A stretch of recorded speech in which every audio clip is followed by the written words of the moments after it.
നമസ്കാരം. ഈ വീഡിയോയിൽ മത്തായിയുടെ സുവിശേഷം 19 അധ്യായത്തിൽ യേശു നടത്തുന്ന അല്പം ഗോപ്യമെന്ന് അല്ലെങ്കിൽ ചിന്താക്കുഴപ്പമുണ്ടാക്കാൻ സാധ്യതയുള്ള ഒരു പ്രസ്താവനയെ അതിൻ്റെ യുക്തിയിൽ മനസ്സിലാക്കാൻ ഉള്ള ശ്രമമാണ് നടത്തുന്നത്. യേശു പറഞ്ഞു, ധനികൻ സ്വർഗരാജ്യത്തിൽ കടക്കുന്നത് ഒട്ടകം സൂചിക്കുഴയിൽ കൂടെ കടക്കുന്നതിനേക്കാൾ പ്രയാസമാണ് എന്ന് പറഞ്ഞത് ഏവർക്കും പരിചയമുള്ളതാണ്, എല്ലാവരുടെയും അറിവിലുള്ളതാണ്. എന്നാൽ ഇങ്ങനെയുള്ള കാര്യങ്ങൾ അതിലടങ്ങിയിരിക്കുന്ന യുക്തിസഹജം അതിൻ്റെ പൊരുൾ തിരിച്ചറിയുവാൻ പലപ്പോഴും ആരും കൂട്ടാക്കുന്നില്ല, അല്ലെങ്കിൽ അപ്രകാരം സാധ്യമാണ് എന്ന് പോലും കരുതുകയോ അതിനുവേണ്ടി ശ്രമം നടത്തുകയോ ചെയ്യുന്നില്ല എന്നത് ഒരു ദുഃഖകരമായ അവസ്ഥ തന്നെയാണ്. അതുകൊണ്ട് യേശുവിൻ്റെ ഈ പ്രസ്താവനയിൽ അടങ്ങിയിരിക്കുന്ന ആത്മീയമായ വെളിപ്പെടുത്തൽ എന്താണ്?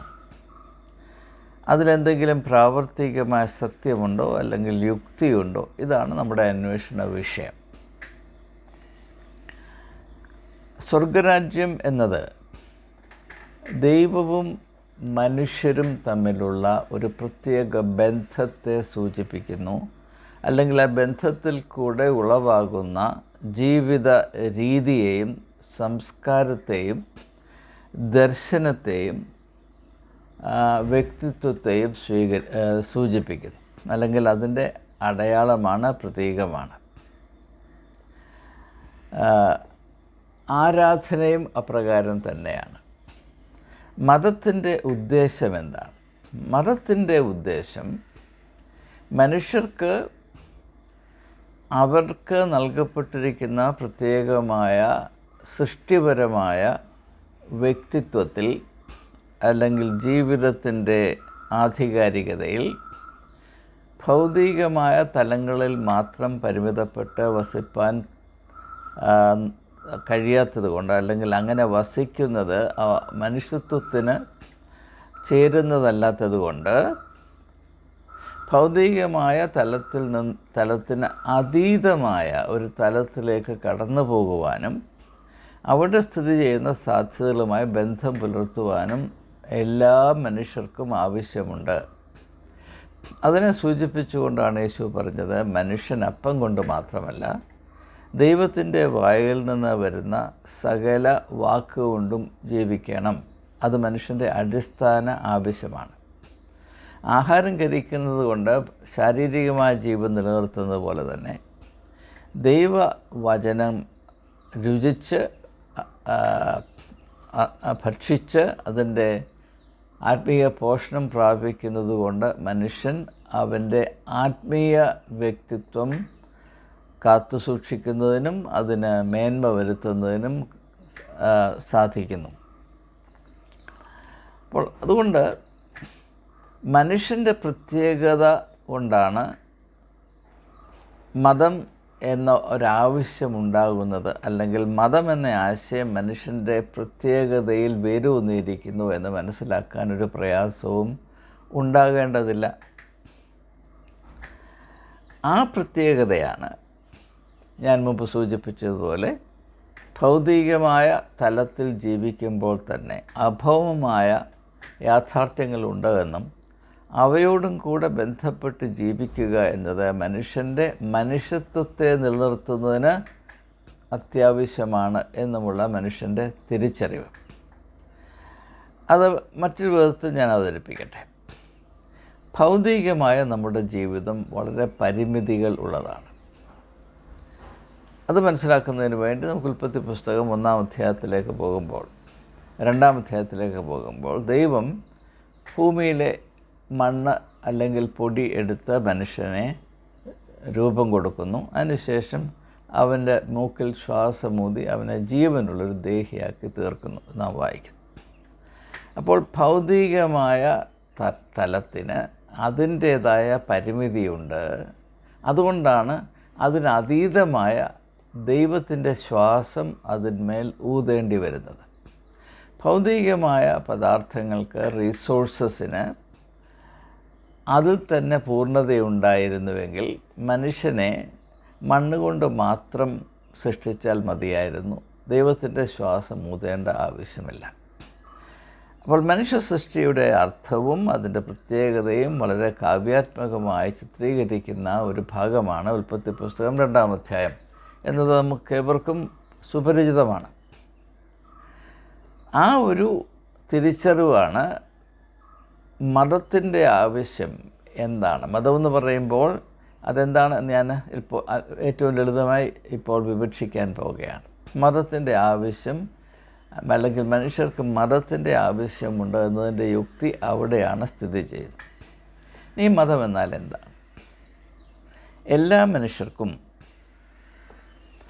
അവൻ്റെ ജീവനും ഭൗതികമായ തലത്തിലുള്ള മനുഷ്യാവസ്ഥയിലേക്ക് അതീതമായി സ്ഥിതി ചെയ്യുന്ന ഒരു വലിയ പ്രതിഭാസം, അതായത് എല്ലാറ്റിൻ്റെയും പൂർണ്ണത ഉൾക്കൊള്ളുന്ന ഒരു വലിയ പ്രതിഭാസവുമായി ബന്ധപ്പെടുവാൻ ആവശ്യമുണ്ട്. ആ ഒരു ബന്ധം ഉണ്ടെങ്കിൽ മാത്രമേ, അതിനോട് അത് അർഹിക്കുന്ന വിധത്തിലുള്ള ബന്ധമുണ്ടെങ്കിൽ മാത്രമേ മനുഷ്യൻ്റെ വ്യക്തിത്വത്തിൽ പൂർണ്ണതയുണ്ടാകുകയുള്ളൂ. വ്യക്തിത്വത്തിൽ പൂർണ്ണതയുണ്ടാകുമ്പോൾ മാത്രമേ മനുഷ്യന് സമാധാനവും സംതൃപ്തിയും ജീവിതത്തിൽ ഫലപുഷ്ടിയും അനുഭവിക്കാൻ സാധ്യമാകുകയുള്ളൂ എന്നതാണ് അതിൻ്റെ പ്രാവർത്തികമായ സത്യം. അപൂർണതയിൽ സ്ഥിതി ചെയ്യുന്ന മനുഷ്യജീവിതം എപ്പോഴും അസ്വസ്ഥതയ്ക്കും അപകടത്തിനും അസംതൃപ്തിക്കും ഇരയായിക്കൊണ്ടിരിക്കും. അങ്ങനെ ജീവിതത്തിൻ്റെ ഭംഗി നശിച്ചിട്ട് അതിൻ്റെ മേന്മ ക്രമേണ മങ്ങിപ്പോയിട്ട് ജീവിതം ഒരു ഭാരമായി തീർന്നു എന്ന ഒരു അവസ്ഥയിലേക്ക് മനുഷ്യൻ അധപ്പതിച്ചു പോകും. അപ്പോൾ ഇത് വരാതിരിക്കുന്നതിന് വേണ്ടി മനുഷ്യൻ്റെ ജീവിതത്തിൻ്റെ മാഹാത്മ്യം കാത്തു സൂക്ഷിക്കുന്നതിനും അവൻ്റെ മനുഷ്യത്വം എപ്പോഴും സന്തുഷ്ടി പ്രാപിച്ചിരിക്കേണ്ടതിനും അവന് ആവശ്യമായ ഒരനുഭവമാണ് ഭൗതികമായ തലത്തിന് അതീതമായി സ്ഥിതി ചെയ്യുന്ന അഭൗമമായ ഒരു പ്രതിഭാസം. നാം അതിനെ ദൈവം അല്ലെങ്കിൽ സൃഷ്ടികർത്താവ് എന്നൊക്കെ പറയുന്നു. അങ്ങനെയുള്ള ഒരു കൂട്ടായ്മ, അതായത് ഇനി കുറച്ചുകൂടി വ്യക്തമായി പറഞ്ഞാൽ മനുഷ്യൻ പരിമിതപ്പെട്ടവനാണ്. കാരണം അവൻ്റെ ജീവൻ്റെ ഒരു ഘടകം ഈ ഭൗമമായ ലോകമാണ്, നശ്വരമായ ഈ ലോകമാണ്. പരിമിതികളുടെ തത്വം പ്രവർത്തിക്കുന്ന ഈ ധാതുപരമായ the material dimension, the physical dimension, അതെപ്പോഴും പല വിധത്തിലുള്ള പരിമിതികളുടെ ഇടമാണ്. എന്നാൽ മനുഷ്യൻ്റെ പ്രത്യേകത കൊണ്ട് അവന് ഈ പരിമിതികളെപ്പറ്റി ബോധമുണ്ടാകുകയും അവയ്ക്കെതിരെ നിരന്തരം പ്രതികരിക്കുകയും അതിനെ അതിജീവിക്കാനുള്ള ദാഹം അവൻ്റെ ഉടലെടുക്കുകയും ചെയ്യുന്നു. ആ ദാഹം ശമിപ്പിക്കുന്നതിന് മനുഷ്യന് ആകെപ്പാടെയുള്ളത് ഈ പരിമിതികൾക്ക് അപ്പുറത്ത് വസിക്കുന്ന ദൈവമെന്ന് പറയുന്ന സങ്കല്പമാണ്. ദൈവത്തിന് പരിമിതികളില്ല. ദൈവം അനന്യനാണ്, ആദ്യമില്ല അന്തവുമില്ല. മനുഷ്യർക്ക് ആദ്യമുണ്ട്, അന്തവുമുണ്ട്. മനുഷ്യർക്ക് സ്ഥലകാല പരിമിതികളുണ്ട്, ദൈവത്തിന് സ്ഥലകാല പരിമിതികളില്ല. അങ്ങനെ ഏത് വിധത്തിൽ നോക്കിയാലും ഇംഗ്ലീഷ് ഭാഷയിൽ പറഞ്ഞാൽ മനുഷ്യനും ഈ ലോകത്തിൻ്റെ എല്ലാ അംശവും ഫൈനൈറ്റാണ്. ഫൈനൈറ്റ് എന്ന് പറഞ്ഞാൽ പലവിധമായ പരിമിതികൾ കൊണ്ട് തിട്ടപ്പെടുത്തിയിരിക്കുന്നു. ദൈവം ഇൻഫിനിറ്റാണ്, ഈ ഒരു പരിമിതിയുമില്ലാത്ത ദൈവം. അത് പരിശുദ്ധാത്മാവായ ദൈവവും പിതാവായ ദൈവവും പുത്രനായ ദൈവം ഈ ലോകത്തിലായിരുന്നപ്പോൾ അവൻ സ്വമേധയാ മനുഷ്യർക്ക് ബാധകമാകുന്ന പരിമിതികൾ അവൻ സ്വീകരിച്ചു. അപ്പോൾ ഇനിയും ഇത് മനുഷ്യൻ്റെ അവസ്ഥയാണ്. അതായത് ഭൗതികമായ അവസ്ഥയിൽ ജീവിക്കുന്ന മനുഷ്യന് അഭൗമമായ ദൈവം എന്ന പ്രതിഭാസത്തോട് കൂട്ടായ്മ ആചരിക്കുക എന്നത് അവൻ്റെ പ്രാവർത്തികമായ ആവശ്യമാണ്. അതൊരു ലക്ഷറി അല്ല. അത് ഒഴിച്ചുകൂട്ടി മാറ്റാൻ സമയമുള്ളപ്പോൾ ഒക്കെ തോന്നുമ്പോഴൊക്കെ ചെയ്യാവുന്നൊരു കാര്യമല്ല. അത് അവൻ്റെ വ്യക്തിത്വത്തെ വളരെ കാര്യമായി ബാധിക്കുന്നു, ഒന്നിൽ സഹായിക്കുന്നു അല്ലെങ്കിൽ അതിനെ ബലഹീനപ്പെടുത്തുന്ന ഒരു അവസ്ഥ തന്നെയാണ്. അപ്പോൾ ഇത് നമ്മുടെ മനസ്സിൽ വ്യക്തമായി കുറിക്കാം. ഇനി രണ്ടാമത്, ധനവാൻ നാം ഇത് ഇപ്പോൾ മതം എന്താണെന്നും ദൈവസങ്കല്പം എന്താണെന്നും ഇത് രണ്ടും തമ്മിൽ മനുഷ്യൻ്റെ പ്രത്യേകതയെ എപ്രകാരം ബന്ധപ്പെട്ടിരിക്കുന്നു എന്നതാണ് മനസ്സിലാക്കാൻ ശ്രമിച്ചത്. ഇനി മൂന്നാമതായിട്ട് നമുക്ക് മനസ്സിലാക്കേണ്ടത് ധനം എന്ന് പറയുന്ന ആശയമാണ്. ധനം, നമുക്കറിയാം, ധനമെന്ന് പറയുന്നത് ഒരു വ്യക്തി അവൻ ഈ ലോകത്തിൽ സമ്പാദിക്കുന്ന ഭൗതികമായ സമ്പത്താണ്.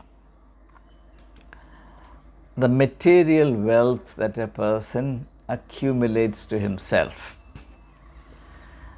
ഇപ്പോൾ ഈ ഓരോ കാര്യവും നമ്മൾ സമ്പാദിക്കുമ്പോൾ, സ്വരുമിക്കുമ്പോൾ അതിൽ ഒരു വിരോധാഭാസമുണ്ട്. ഇത് പലപ്പോഴും ആളുകൾ മനസ്സിലാക്കാൻ കൂട്ടാക്കാത്തത് കൊണ്ട് ഞാനത് പ്രത്യേകമായിട്ടൊന്ന് എടുത്തു പറയട്ടെ. പ്രഥമദൃഷ്ട്യാ നാം നോക്കുമ്പോൾ ഭൗതികമായ സമ്പത്ത് നമ്മെ വളരെയധികം സഹായിക്കുന്നതാണ്. അതില്ലെങ്കിൽ എങ്ങനെയാണ് ജീവിക്കാൻ ഒക്കുന്നത്? ഒന്നുമില്ലെങ്കിൽ ഈ ലോകത്തിൽ ജീവിക്കാൻ ഒക്കുമോ? പണമില്ലാത്തവൻ പിണമാണ് എന്നാണ് നമ്മുടെ വിശ്വാസം. പിണമെന്ന് പറഞ്ഞാൽ ശവമാണ്, മരിച്ചതിന് തുല്യമാണ്. അപ്പോൾ മനുഷ്യൻ്റെ ജീവൻ തന്നെ പണമാണ് എന്ന ഒരു ധാരണയാണ് വാസ്തവത്തിൽ എല്ലാ മനുഷ്യരെയും ഭരിക്കുന്നത്. ആ ലക്ഷ്യത്തിലേക്കാണ് എല്ലാവരും ആത്മാർത്ഥമായിട്ട് ഓടുന്നത്. പക്ഷേ ആ കൂട്ടത്തിൽ എന്തെങ്കിലും സഹായം കിട്ടും ദൈവത്തിൻ്റെ കയ്യിൽ നിന്ന് എന്ന ഒരർത്ഥത്തിൽ മാത്രമാണ് മനുഷ്യൻ ദൈവത്തിൻ്റെ പേരെടുക്കുന്നത്, മത ആചാരങ്ങൾ അനുഷ്ഠിക്കുന്നത്. ഇതാണ് എൻ്റെ സത്യം, ഇങ്ങനെ സത്യം ഇപ്രകാരം ആരും പറയില്ല എങ്കിൽ തന്നെയും അത് തന്നെയാണ് സത്യം. നാം ദൈവത്തെ അല്ല സ്നേഹിക്കുന്നത്, നാം പണത്തെയാണ് സ്നേഹിക്കുന്നത്, സമ്പത്തിനെയാണ് സ്നേഹിക്കുന്നത്. നമ്മുടെ ആശ്രയം സമ്പത്തിൽ മാത്രമാണ്. പക്ഷേ സമ്പത്ത് ലഭിക്കാനായിട്ട് നാം ദൈവത്തെ ആശ്രയിക്കുന്നു എന്ന് പറഞ്ഞാൽ നാം ദൈവത്തെ ഒരു കരുവായി, ഒരു ഉപകരണമായി ഉപയോഗിക്കുന്നു. സമ്പത്തിനെ, മാമോനെ സേവിക്കാൻ നമ്മെ സഹായിക്കുന്ന ഒരു ഉപകരണമായി നാം ദൈവത്തെ സ്നേഹിക്കുന്നു. അതുകൊണ്ട് തന്നെ ദൈവത്തെ പ്രീതിപ്പെടുത്താനും നാം മാമോൻ്റെ വിഭവമാണ് കൊടുക്കുന്നത്, നമ്മുടെ പണം മാത്രമാണ് കൊടുക്കുന്നത്. മറ്റൊന്നും കൊടുക്കണം എന്ന് ഒരിക്കലും നമ്മോട് ആരും പറഞ്ഞിട്ടുമില്ല, നമുക്കങ്ങനെ തോന്നിയിട്ടുമില്ല. അങ്ങനെ നമ്മുടെ മതപരമായ ജീവിതം ഒഴുകിപ്പോയിക്കൊണ്ടേയിരിക്കുന്നു. അതിനെപ്പറ്റി തൽക്കാലം കൂടുതലായിട്ടൊന്നും പറയാൻ താല്പര്യപ്പെടുന്നില്ല. അപ്പോൾ നാം ഇനി മനസ്സിലാക്കേണ്ട കാര്യം, ഭൗതികമായ സമ്പത്ത്, കരുക്കൾ, ഉപകരണങ്ങൾ ഇവയൊക്കെയും നമ്മുടെ ജീവിതത്തെ സുഗമമാക്കും എന്ന ഒരു ധാരണ മാത്രമാണ് നമുക്കുള്ളത്. അത് കാരണം എന്താണെന്ന് ചോദിച്ചാൽ, നാം എപ്പോഴും കേട്ടുകൊണ്ടിരിക്കുന്നത് സമയം ലാഭിക്കുന്ന technology, time saving technology, effort saving technology. അപ്പോൾ ജീവിതത്തെ കൂടുതൽ അനായാസമാക്കുക. ഇപ്പോൾ പണ്ടൊക്കെ നമ്മുടെ അമ്മമാർ അടുക്കളയിൽ അരച്ചിരുന്നു. ഇപ്പോൾ അരയ്ക്കുന്ന ഒരൊറ്റ അമ്മയുമില്ല. ഇപ്പോൾ എല്ലാം മിക്സിയാണ് ചെയ്യുന്നത്. ഒരു ബട്ടൺ അമർത്തിയാൽ തീർന്നു, സമ്മന്തി റെഡി. മറ്റും പണ്ടൊക്കെ നമ്മുടെ അമ്മമാരും ഞാനും എല്ലാവരും നമ്മുടെ നിങ്ങൾ തുണി അലക്കിയിട്ടുണ്ടോയെന്നറിയില്ല, ഞാൻ എൻ്റെ തുണി അലക്കിയിട്ടുണ്ട്. എൻ്റെ അമ്മയുടെ തുണിയും ഞാനായിരുന്നു അലക്കിക്കൊണ്ടിരുന്നത്. അപ്പോൾ അതിന് സമയമെടുക്കും. അപ്പോൾ ഇപ്പോഴാണെങ്കിൽ ഒരു വാഷിംഗ് മെഷീനിലിട്ടു, അത് കറങ്ങി 45 മിനിറ്റ് കൊണ്ട് ഇതാ പിടിച്ചോ, അത് ഉണക്കിക്കയറ്റ്. അതുപോലെ ചെറുപ്പത്തിൽ ഞങ്ങളുടെ വീട്ടിൽ, ഇതാരോടും പറയണ്ട, ഞങ്ങളുടെ വീട്ടിലൊരു എരുമയുണ്ടായിരുന്നു. ഞാൻ എൻ്റെ വല്യപ്പച്ചൻ്റെ കൂടാണ് വളർന്നത്, നിങ്ങൾക്ക് അറിയാമായിരിക്കും.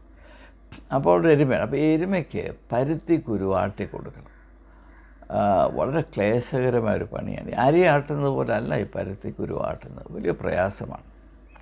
അപ്പോൾ ആ ചുമതല ഒട്ടുമുക്കാലും എനിക്കായിരുന്നു. ഇപ്പോഴാണെങ്കിൽ ആ പരുത്തിക്കുരു ആട്ടാൻ ഒരു പ്രയാസവുമില്ല. എങ്ങനെ നോക്കിയാലും എഫേർട്ട് സേവിങ് ടെക്നോളജി ഒത്തിരി വന്നു. അങ്ങനെ മറ്റും. അപ്പോൾ നമ്മുടെ വിചാരം ഭൗതികമായ ഉപാധികൾ മനുഷ്യൻ്റെ ജീവിതത്തിലെ വലിയ അനുഗ്രഹമാണെന്നാണ്. പക്ഷേ നാം പരിഗണിക്കാത്ത മറ്റൊരു വശം ഇതിനുണ്ട്. അതായത് ഭൗതികമായ ഏത് സഹായവും അല്ലെങ്കിൽ സഹായിക്കുന്ന ഉപകരണവും ഉപാധിയും നാം ആശ്രയിക്കുമ്പോൾ അതിൻ്റെ മറ്റൊരു പരിമിതിയെ നമ്മളിൽ അടിച്ചേൽപ്പിക്കുന്നു. ഉദാഹരണമായിട്ട് പറഞ്ഞാൽ, നമുക്ക് ഇപ്പോൾ കാറുകളുണ്ട്. കാറുകളിൽ കയറി അനായാസമായി പെട്ടെന്ന് ലക്ഷ്യസ്ഥാനത്തെത്താം. അത് വലിയൊരു സഹായമാണ്. പക്ഷേ അങ്ങനെ കയറി നടക്കുമ്പോൾ ഭൂമിയുമായുള്ള നമ്മുടെ ബന്ധം അറ്റുപോകുന്നു. നമുക്ക് എന്താണ് പറയുന്നത്, ഫോണുകളുണ്ട്. ലോകത്തിലുള്ള ഏത് കോണിലുള്ള ആളുകളെയും ഒറ്റ നിമിഷം കൊണ്ട് വിളിക്കാം. പക്ഷെ അതുകൊണ്ടെന്ത് പറ്റുന്നു? അയൽക്കാരനോടുള്ള ബന്ധം അറ്റുപോകുന്നു. ഒരു കാല് മുറിഞ്ഞു പോയാൽ ഊന്ന് നടക്കാനായിട്ട് നമുക്ക് ക്രച്ചുണ്ട്. പക്ഷേ ആ ക്രച്ച് നമ്മളെ സഹായിക്കുന്നത് പോലെ തന്നെ നമ്മുടെ നിസ്സഹായതയുടെയും ചിഹ്നമായി തീരുന്നു. അങ്ങനെ നോക്കുമ്പോൾ നാം ഭൗതികമായ ഏതുപാധിയും ഏത് നേട്ടവും ഏതനുഗ്രഹം പ്രാപിച്ചാലും അതിലൊക്കെയും മറ്റൊരു പരിമിതി ഉൾപ്പെട്ടിട്ടുണ്ട്. ഉദാഹരണമായിട്ട് ഞാൻ പണ്ട് വായിച്ച പോൾ സ്കോട്ടിൻ്റെ ഒരു നോവലുണ്ട്. അതിനകത്ത് അദ്ദേഹം പറയുന്നത്, ഈ ലോകത്തിൽ ധനികരായ ആളുകൾക്കുള്ളൊരു പ്രശ്നം, ആരും അവർക്ക് വേണ്ടി അവരാകുന്നത് കൊണ്ട് സ്നേഹിക്കുന്നില്ല. A rich man will never be loved for his own sake. He will only be loved for his money's sake. അവൻ്റെ ഭാര്യ പോലും അവനെ സ്നേഹിക്കുന്നത് അവന് പണമുണ്ടായിട്ടാണ്, അവന് ഗുണമുണ്ടായിട്ടില്ല. പണമാണ് ഗുണം. അപ്പം ഇങ്ങനെയുള്ള പല പ്രശ്നങ്ങൾ ഇവിടെയുണ്ട്. അപ്പം ഇനിയും എന്തുകൊണ്ടാണ് ഇതൊരു ആത്മീയമായ പ്രശ്നം? ഇത് മാനസികമായ പ്രശ്നമാണ്, ഭൗതികമായ പ്രശ്നമാണ്, വൈകാരികമായ പ്രശ്നമാണ്, ഈവൻ ബൗദ്ധികമായ പ്രശ്നമാണ്. എന്നാൽ ഇതെന്തുകൊണ്ട് ആത്മീയമായ പ്രശ്നമാകുന്നു? ധനം വർദ്ധിക്കുന്തോറും എന്തുകൊണ്ട് ആത്മീയമായ പ്രശ്നം വർദ്ധിക്കുന്നു എന്നതാണ് യേശു നമ്മളെ ശ്രദ്ധയിൽപ്പെടുത്താൻ ശ്രമിക്കുന്നത്.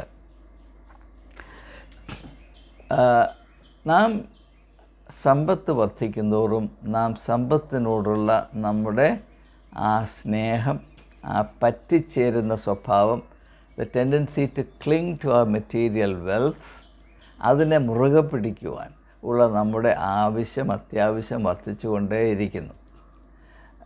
ഗാന്ധിജി ഒരിക്കൽ പറഞ്ഞു, the more you have the more you want. Shakespeare പറഞ്ഞു, കടലുകൾക്ക് അതിരുണ്ട്, പക്ഷേ മനുഷ്യൻ്റെ മോഹത്തിന്, അത്യാഗ്രഹത്തിന് അതിരില്ല. The sea has its limits but human desires none.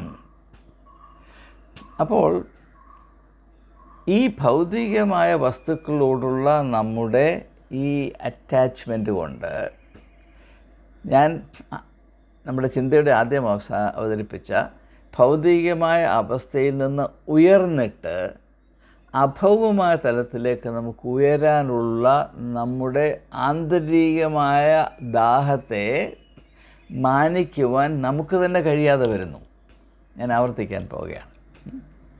നാം നമ്മുടെ ഹൃദയത്തെ ഭൗതികമായ നമ്മുടെ സമ്പത്തിൻ്റെ വിവിധമായ ഘടകങ്ങളോട് പറ്റിച്ചേരുവാൻ അനുവദിക്കുന്നത് കൊണ്ട്, അങ്ങനെ പറ്റിച്ചേർന്ന് നിൽക്കുന്നത് കൊണ്ട് അതിൻ്റെ ഈ ഭാരത്തിൽ നിന്ന് വിടുതൽ പ്രാപിച്ച് അഭൗമമായ തലത്തിലേക്ക് ഉയരുവാൻ നമുക്ക് കഴിയാതെ പോകുന്നു. അങ്ങനെ നല്ലൊരു യുവാവ് യേശുക്രിസ്തുവിനെ കാണാൻ വന്ന പശ്ചാത്തലത്തിലാണ് ഈ പ്രസ്താവന നടത്തിയത്. നിങ്ങൾക്കറിയാം, ധനികനായ യുവാവ് വരുന്നു, അവൻ നിത്യജീവൻ പ്രാപിക്കാൻ താല്പര്യമുള്ളവരാണ്, അഭൗമമായ ഒരു ആഗ്രഹമാണ്, നല്ലതാണ്. പക്ഷേ അവൻ്റെ ഹൃദയം ഇവിടെയാണ് കിടക്കുന്നത്. അത് യേശുവിന് പെട്ടെന്ന് മനസ്സിലായിട്ടാണ് പറയുന്നത്, നീ പോയി നിനക്കുള്ള ഒക്കെയും വിറ്റ് ദരിദ്രർക്ക് കൊടുത്ത് പിന്നെ എന്നെ ഒന്ന് അനുഗമിക്കുക, അപ്പോൾ നീ ജീവിക്കുമെന്നാണ് പറയുന്നത്. നീ ഇപ്പോൾ ജീവിക്കുന്നത് പോലുമില്ല. കാരണം എന്താണ്? നീ ജീവിക്കുന്നുവെന്നൊരു പ്രതീകം കൊണ്ട് നടക്കുന്നവനാണ്. നിൻ്റെ മനസ്സ് ജീവനില്ലാത്ത വസ്തുക്കളിൽ ഇങ്ങനെ തങ്ങി നിൽക്കുകയാണ്. നിൻ്റെ സമ്പത്ത്, നിൻ്റെ ഉപകരണങ്ങൾ, നിൻ്റെ സാമഗ്രികൾ, നിൻ്റെ ഭവനം, നിൻ്റെ ഭൂമി, അത് സംബന്ധമായ കാര്യങ്ങൾ, ഇതൊക്കെ നിർജീവമാണ്. അതിൽ മാത്രം നിൻ്റെ ഹൃദയം തങ്ങി നിൽക്കുമ്പോൾ നീ ജീവിക്കുന്ന പോലുമില്ല. നീ ജീവിക്കുന്നു എന്ന ഒരു പ്രതീതിയിൽ നീ കഴിയുകയാണ്. ഇതിൽ നിന്ന് ഒരു വിടുതൽ പ്രാപിക്കാതെ, ഈ അവസ്ഥയിൽ ഒരു മാറ്റം വരാതെ നീ ജീവിക്കാൻ പോലും ആരംഭിക്കുന്നില്ല. You don't even begin to live as long as this condition remains എന്നാണ് യേശു പറയുന്നത്. അത് വളരെ അർത്ഥവത്താണ്. മത്തായിയുടെ സുവിശേഷം 6-ാം അധ്യായത്തിൽ യേശു പറയുന്നു, നിങ്ങളുടെ ഹൃദയം, നിങ്ങളുടെ നിധി എവിടെയാണോ അവിടെ ഇരിക്കും. Where your treasure is there your heart will be also. അപ്പോൾ നമ്മൾ ആരാധിക്കാൻ പോയിരിക്കുമ്പോഴും നമ്മുടെ ഹൃദയം എവിടെയാണ്? നമ്മുടെ ഭൗതിക സമ്പത്തോട്ട് ചേർന്നിരിക്കുകയാണ്. പക്ഷെ അവിടെ പോയിരുന്ന് നമ്മൾ ഹല്ലേലൂയ സ്തോത്രമൊക്കെ പറഞ്ഞു നിന്നിരിക്കും. അവിടെ പോയി വലിയൊരു 1000 രൂപയുടെ നോട്ട് ഇട്ടെന്നിരിക്കും. അച്ഛനെ കാണുമ്പോൾ വണങ്ങി നിന്നിരിക്കും, മെത്രാനെ കാണുമ്പോൾ ഇങ്ങനെ കാണുന്നതിൽ നിന്നിരിക്കും. പക്ഷേ ഇതൊക്കെ ചെയ്യുമ്പോഴും നമ്മുടെ ഹൃദയം എവിടെയാണ്? ദൈവത്തോടു കൂടെയല്ല, പരിശുദ്ധാത്മാവിനോട് കൂടെയല്ല, അഭൗമമായ ചിന്തകളിലല്ല. നമ്മുടെ മനസ്സും ചിന്തയും ഹൃദയവും ആത്മാവുമെല്ലാം ആ ഭൗതികമായ തലത്തിൽ ഇങ്ങനെ തത്രപ്പെട്ട് കിടക്കുകയാണ്. ആ അവസ്ഥയിൽ ആർക്കും ദൈവത്തോട് ബന്ധം പുലർത്തുവാൻ സാധ്യമല്ല. ആർക്കും ആത്മാവിലും സത്യത്തിലും ദൈവത്തെ ആരാധിക്കാൻ സാധ്യമല്ല. ആർക്കും അവരുടെ ജീവിതത്തിൽ അല്പം ഒരു വ്യത്യാസം വരുത്തുവാൻ സമ്മതമുണ്ടാകുകയില്ല. അവരായിരിക്കുന്ന അവസ്ഥയിൽ മാത്രം ഉറഞ്ഞ് കട്ടിപിടിച്ച് നിൽക്കും, അള്ളിപ്പിടിച്ച് നിൽക്കും. ദൈവരാജ്യം എന്ന് പറയുന്ന സാധ്യത അതിപ്പോഴായിരിക്കുന്ന ഭൗതികമായ അവസ്ഥയിൽ നിന്ന് വ്യത്യസ്തമായ ഒരു ജീവിത ദർശനവും അനുഭവവുമാണ്. അതിലേക്ക് പ്രവേശിക്കുവാനുള്ള സ്വാതന്ത്ര്യം പൂർണ്ണമായും ഇല്ലാതെയായി പോകും. ഇതിൽ അള്ളിപ്പിടിച്ച് കിടക്കുന്നത് കൊണ്ട് മാത്രം. സ്വത്ത് അതിൽ തന്നെ ഒരു ശാപം ആകണമെന്നില്ല. എന്നാൽ ഭൗതികമായ സമ്പത്ത് കൂട്ടിക്കൊണ്ടുവരുവാൻ, വർദ്ധിപ്പിക്കുവാൻ തത്രപ്പെടുന്ന ഒരു വ്യക്തി അവൻ്റെ ആത്മാവിനെയും അവൻ്റെ വ്യക്തിത്വത്തെയും പൂർണ്ണമായി അതിനോട് യോജിപ്പിച്ചെങ്കിൽ മാത്രമേ ഈ വലിയ സമ്പത്തുണ്ടാക്കാനൊക്കത്തുള്ളൂ എന്ന് യുക്തിപരമായി ചിന്തിക്കുന്ന ഏവർക്കും മനസ്സിലാകും. അതവരുടെ വ്യക്തിത്വത്തെ പരിപൂർണമായി പരിമിതപ്പെടുത്തും. അതുകൊണ്ടാണ് അവരുടെ സമ്പത്ത് വർദ്ധിക്കുന്തോറും അവരുടെ വ്യക്തിത്വം ശുഷ്കിച്ച് ഉണങ്ങിയ ആപ്പിൾ പോലായിപ്പോവും. അങ്ങനെ ഒരു വ്യക്തിയാണ് സക്കായ എന്നറിയാം. നമുക്ക് നല്ല ഉദാഹരണമുണ്ട്. അവൻ സമ്പത്ത് വർദ്ധിപ്പിച്ചുകൊണ്ടേ ഇരുന്നപ്പോൾ അവൻ എന്ത് സംഭവിച്ചു? ഒരു മനുഷ്യനെന്ന നിലയിൽ അവൻ കുറുങ്ങി അങ്ങ് ക്രിശഗാത്രനായിപ്പോയി. അവൻ്റെ വ്യക്തിത്വത്തിൻ്റെ ശോചനീയമായ അവസ്ഥയാണ് അവിടെ ചിത്രീകരിച്ചിരിക്കുന്നത്. അങ്ങനെയുള്ള അവസ്ഥയിൽ അല്പത്തരത്തിൽ ഈ കൊച്ചു കൃമികളെപ്പോലെ മനഃപൂർവ്വം തങ്ങളെ തന്നെ ആക്കി വെച്ചിരിക്കുന്ന ഒരു വ്യക്തി മനുഷ്യത്വം നശിപ്പിക്കുകയും ഭൗതികമായ സമ്പത്ത് അതിൻ്റെ പുറകെ ഓടുകയും ചെയ്യുമ്പോൾ, ഞാൻ ആദ്യമേ സൂചിപ്പിച്ചു, മതമെന്നത് അല്ലെങ്കിൽ അഭൗമമായ ഇപ്രകാരമുള്ള ഒരു കൂട്ടായ്മ വേണമെന്നുള്ള ദാഹം മനുഷ്യത്വത്തിൽ മാത്രം വേരൂന്നി നിൽക്കുന്നതാണ്. മൃഗീയമായി ജീവിക്കുന്ന ഒരു വ്യക്തിക്ക് ഇത് ഒരു വിധത്തിലും അഭികാമ്യമാണെന്ന് തോന്നുവാൻ സാധ്യമല്ല. മൃഗീയമായി ജീവിക്കുന്ന ഒരു വ്യക്തിക്ക് ദൈവത്തെ ആരാധിക്കണമെന്നോ ആരാധിക്കുന്നതിൽ എന്തെങ്കിലും അച്ചടക്കം വേണമെന്നോ അഭൗമമായ ഒരു അവസ്ഥ പ്രാപിക്കുന്ന അഭികാമ്യമാണെന്നോ തോന്നുവാൻ യാതൊരു മാർഗവുമില്ല. അവനവൻ്റെ എല്ലാ ദാഹങ്ങളും ഭൗതികമായ പദാർത്ഥങ്ങളിൽ കൂടെയും സാധ്യതകളിൽ കൂടെയും മാത്രം ശമിപ്പിക്കാൻ ശ്രമിക്കും. അത് മനസ്സിൽ വെച്ചുകൊണ്ടാണ് യേശു ശമര്യക്കാരുടെ സ്ത്രീയോട് പറയുന്നത്, ഈ വെള്ളം കുടിക്കുന്നവൻ, ഈ വെള്ളം എന്ന് പറഞ്ഞാൽ അത് ഒരു പ്രതീകമാണ്. ഭൗതികമായ പദാർത്ഥങ്ങളിലും സാധ്യതകളിലും മാത്രം ആശ്രയിച്ച് മനുഷ്യൻ അവൻ്റെ ദാഹത്തെ ശമിപ്പിക്കാമെന്ന മിഥ്യയിൽ കഴിയുന്ന ആ അവസ്ഥയിൽ അതിനോട് ബന്ധപ്പെടുത്തിയാണ് യേശു പറയുന്നത്, ഈ വെള്ളം കുടിക്കുന്നവൻ പിന്നെയും ദാഹിക്കും. കാരണം ഈ വെള്ളവും അവൻ്റെ അല്ലെങ്കിൽ അവളുടെ വ്യക്തിത്വവും തമ്മിൽ യാതൊരു ബന്ധവുമില്ല. ഇത് നമുക്ക് ദാഹിക്കുമ്പോൾ ദാഹം ശമിക്കുന്നതിന് എന്താണ് പറയുന്നത്, ചന്ദ്രനിൽ വെള്ളമുണ്ട് എന്നാരോ പറഞ്ഞ് കേട്ടിട്ടുണ്ട് എന്ന് പറഞ്ഞോ എന്നാൽ നമ്മുടെ ദാഹം ശമിക്കത്തില്ല എന്ന് പറയുന്നത് പോലെ തന്നെ ഈ വെള്ളം കുടിക്കുന്നവന് അവൻ്റെ മനുഷ്യത്വം എന്ന് പറയുന്ന അഭൗമമായ ഈ ഒരു പ്രതിഭാസത്തിൽ സ്ഥിതി ചെയ്യുന്ന ദാഹം ശമിപ്പിപ്പാൻ പര്യാപ്തമല്ല. ഇത് രണ്ടും തമ്മിൽ യാതൊരു ബന്ധവുമില്ല. അങ്ങനെയുള്ള അവസ്ഥയിൽ സ്വത്തിനെ മാത്രം ആശ്രയിച്ചിരിക്കുമ്പോൾ, അത് മാത്രമാണ് എൻ്റെ അഭയമെന്ന് വിചാരിച്ചിരിക്കുന്ന ഒരു വ്യക്തി ഒരിക്കലും ഈ ഭൗതികമായ, അതായത് പരിമിതികളുടെ മാത്രം തട്ടങ്ങളായ ഈ അവസ്ഥയിൽ നിന്ന് ഉയർന്നിട്ട് അഭൗമമായ ദൈവവുമായി ആത്മാവിലും സത്യത്തിലും ബന്ധം സ്ഥാപിക്കുവാൻ അവൻ കൂട്ടാക്കിയാലും അവന് സാധ്യമാകുകയില്ല. കാരണം അവൻ്റെ വ്യക്തിത്വത്തെ പരിപൂർണമായും ഇവിടെ കുഴിച്ചു മൂടിയിട്ടിരിക്കുകയാണ്. അത് അവനും ഈ ഭൗതികമായ സമ്പത്തുമായി അവൻ സ്ഥാപിച്ചിട്ടുള്ള ബന്ധത്തിൻ്റെ പ്രത്യേകത കൊണ്ടാണ്. ദൈവം സൃഷ്ടിച്ച ലോകം നല്ലത് എന്ന് ദൈവം കണ്ടു. അതുകൊണ്ട് ഈ ഭൗതികമായ എല്ലാ കാര്യങ്ങളും പൈശാചികമാണ് അല്ലെങ്കിൽ അപകടമാണ് എന്ന് ഞാൻ വിശ്വസിക്കുന്നില്ല. പക്ഷേ ഈ പദാർത്ഥങ്ങളോട്, ഈ റിസോഴ്സസിനോട് നാം എപ്രകാരം ബന്ധം പുലർത്തണമെന്ന് നാം എപ്രകാരമാണ് തീരുമാനിക്കേണ്ടത് എന്ന് ഏവരും പ്രത്യേകമായി ശ്രദ്ധിക്കണം എന്നതാണ് യേശു ഇവിടെ നമ്മെ ഓർമ്മിപ്പിക്കുന്നത്. നമുക്ക് നമ്മുടെ തന്നെ സ്വത്തിൻ്റെ അടിമയാകാം. ആ അടിമത്വത്തിൽ നിന്ന് വരണ്ട് നശിച്ചു പോകാം. ധനികനായ മൂഢൻ ആ രാത്രിയിൽ മരിച്ചതുപോലെ അവൻ്റെ സ്വത്ത് വർദ്ധിച്ചതുകൊണ്ടാണ് അവൻ പെട്ടെന്ന് മരിച്ചു പോയത്. നമ്മെ ചിന്തിപ്പിക്കേണ്ട ഒരു ഉദാഹരണമാണത്. എന്നാൽ അതേസമയം തന്നെ ഈ സ്വത്ത് ഒന്നും എൻ്റേതല്ല, ഇത് എൻ്റെ വ്യക്തിത്വവുമായി വലിയ ബന്ധമൊന്നുമില്ല, എന്നാൽ അത് എന്നെ ഏൽപ്പിച്ചിരിക്കുന്നു. എല്ലാ ഭൂമിയും അതിൻ്റെ പൂർണ്ണതയും യഹോവയ്ക്കുള്ളതാകുന്നു.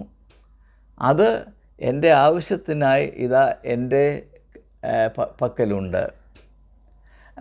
അതിൻ്റെ ഒരംശം ഞാൻ ഉപയോഗിക്കുന്നുവെങ്കിലും അതിൽ ആത്യന്തികമായി എൻ്റെ അഭയം ഉണ്ടാകുവാൻ പാടില്ല. അത് എൻ്റെ ചുമതലയിലുള്ള റിസോഴ്സാണ്. മറ്റുള്ളവരുടെ ആവശ്യത്തിന് അതിലൂടെ സഹകരിക്കത്തക്കമാണ് ഇത് ഞാൻ ഉപയോഗിക്കേണ്ടതാണ്. എൻ്റെ അഭയം ഇതിനപ്പുറത്താണ്. ദൈവം യഹോവയാകുന്നു എൻ്റെ സങ്കേതം. ആ ഒരു ദർശനത്തിൽ ഇപ്പോൾ അബ്രഹാമിന് സ്വത്തുണ്ടായിരുന്നു, ഇസഹാക്കിന് സ്വത്തുണ്ടായിരുന്നു, യാക്കോബിന് സ്വത്തുണ്ടായിരുന്നു. അവരുടെ സ്വത്തൊന്നും അവരെ ദൈവവുമായുള്ള കൂട്ടായ്മ ആചരിക്കുന്നതിൽ നിന്ന് അവരെ പിന്തിരിപ്പിച്ചില്ല, അല്ലെങ്കിൽ ആ കഴിവ് അവരിൽ നിന്ന് നശിപ്പിച്ചില്ല. കാരണം ഈ സ്വത്തിന് അതീതമായി വർത്തിക്കുന്ന ദൈവമായിട്ടുള്ള ബന്ധമാണ് അവരുടെ ആത്യന്തികമായ സ്വത്ത് എന്ന് അവർ തിരിച്ചറിഞ്ഞു. എന്നാൽ ആധുനിക ലോകത്തിൽ അതിനുശേഷമുണ്ടായ യേശുവിൻ്റെ കാലത്ത് പോലും സമ്പത്തിൽ ആശ്രയിക്കുന്ന വ്യക്തി അതിൽ മാത്രം അള്ളിപ്പിടിച്ചിരിക്കുകയും ഈ ഭൗതികമായ സ്വത്തിൻ്റെ ആ അടിമത്വത്തിൽ ആയിപ്പോവുകയും തൽഫലമായി തൻ്റെ വ്യക്തിത്വത്തെ ഉയർത്തി അഭൗമമായ തലത്തിൽ പരിമിതിയില്ലാത്ത, ആദിയും അന്തവും ഇല്ലാത്ത, സകല പരിമിതികൾക്കും അതീതമായി വർത്തിക്കുന്ന ഇൻഫിനിറ്റായിട്ടുള്ള ദൈവവുമായി കൂട്ടായ്മ ആചരിക്കുവാൻ ഈ ഫൈനൈറ്റ് അല്ലെങ്കിൽ പരിമിതികളുടെ മാത്രം ലോകത്തിൽ കെട്ടപ്പെട്ട് കിടക്കുന്ന ഒരു വ്യക്തിക്ക് സാധ്യമല്ല എന്നാണ് യേശു പറയുന്നത്. അതിൽ യുക്തിയുണ്ട്, അതങ്ങനെ തന്നെയാണ്, യാതൊരു സംശയവും വേണ്ട. അതുകൊണ്ടാണ് ഭൗതികമായ സമ്പത്തിനെ പറ്റി നമ്മുടെ സമീപനവും കാഴ്ചപ്പാടും അവയുമായി നാം പുലർത്തുന്ന ബന്ധവും എന്താണ് എന്നതിനെപ്പറ്റി ആത്മീക പരിജ്ഞാനത്തോടുകൂടെ ചിന്തിക്കുകയും തിരിച്ചറിയുകയും അവയൊന്നും ദൈവവും നാമുമായുള്ള കൂട്ടായ്മയ്ക്ക് വിലങ്ങുതടിയായി ഭവിക്കാതിരിക്കത്തക്ക സ്വത്തിനെ അതിജീവിക്കുന്ന, നാം സ്വത്തിൻ്റെ യജമാനന്മാർ, സ്വത്ത് നമ്മുടെ യജമാനാണിപ്പോൾ, നാം സ്വത്തിൻ്റെ യജമാന്മാരാകുകയും എന്നാൽ യഥാർത്ഥ യജമാനൻ ദൈവം മാത്രമാണെന്നറിയുകയും ആ ദൈവം നമ്മെ ഏൽപ്പിച്ചിരിക്കുന്ന ഈ താലന്ത് ദൈവഹിതം അനുസരിച്ച് മാത്രം ഞാൻ ഉപയോഗിക്കേണ്ടതാണ്, ഇത് ആത്യന്തികമായി തിരിച്ചു കൊടുക്കേണ്ടതാണ് എന്ന ബോധത്തിൽ കാര്യവിചാരകത്വം മാത്രം നടത്തുകയും ചെയ്യുന്ന ആ അച്ചടക്കത്തിൽ ജീവിക്കുന്ന ഒരു വ്യക്തിക്ക് സ്വത്തുണ്ടായാലും ദൈവരാജ്യത്തിൽ കടക്കാൻ സാധിക്കും. ഒട്ടകം സൂചിക്കുഴയിൽ കൂടെ കടക്കുന്നതിനേക്കാൾ പ്രയാസമെന്ന് പറയുമ്പോൾ, ദൈവം വിചാരിച്ചാൽ ഒട്ടകത്തിന് സൂചിക്കുഴയിൽ കൂടെയും കടക്കാം. കാരണം ഈ സൂചിക്കുഴ അങ്ങ് വലുതാക്കിയാൽ മതി. അത് ദൈവരാജ്യം വളർച്ചയുടെ ഒരു രാജ്യമാണെന്ന് യേശു പല ഉപമകളിൽ പറഞ്ഞിട്ടുണ്ട്. കടുകുമണിയുടെ ഉപമ, ഒരു കടുകുമണി വളർന്ന് ഭൂമിയുടെ അറുതി വരെയും അതിൻ്റെ ശിഖരങ്ങൾ അയക്കാമെങ്കിൽ ഒരു സൂചിക്കുഴ ഒന്ന് വലുതായ ഒരു ഒട്ടകത്തിന് കടന്നു പോകാൻ വലിയ കാര്യമൊന്നുമല്ല. പക്ഷേ അത് സാധാരണ സംഭവിക്കുന്നതല്ല, അത് ദൈവരാജ്യത്തിൽ മാത്രം സംഭവിക്കുന്നതാണ്. അങ്ങനെയുള്ള ഒരവസ്ഥയിലേക്ക് നാം വളരണം, ഉയർത്തപ്പെടണം എന്നതാണ് ദൈവത്തിൻ്റെ കാഴ്ചപ്പാട്. അങ്ങനെ ഉള്ള ഒരു ദർശനത്തോടുകൂടെ നമ്മുടെ അവസ്ഥയെ മനസ്സിലാക്കുവാനും ദൈവത്തോട് ഉത്തരവാദിത്വ ബോധമുള്ളൊരു കാർമ്മികത്വം, അല്ലെങ്കിൽ ആ ഒരു സെൻസ് ഓഫ് സ്റ്റുവാർഡ്ഷിപ്പ് നിലനിർത്തുവാനും നമുക്കേവർക്കും ഇനിയുള്ള കാലങ്ങളിൽ കഴിയട്ടെ എന്ന പ്രാർത്ഥനയോടെ എൻ്റെ ചിന്തകൾ ഉപസംഹരിക്കുന്നു.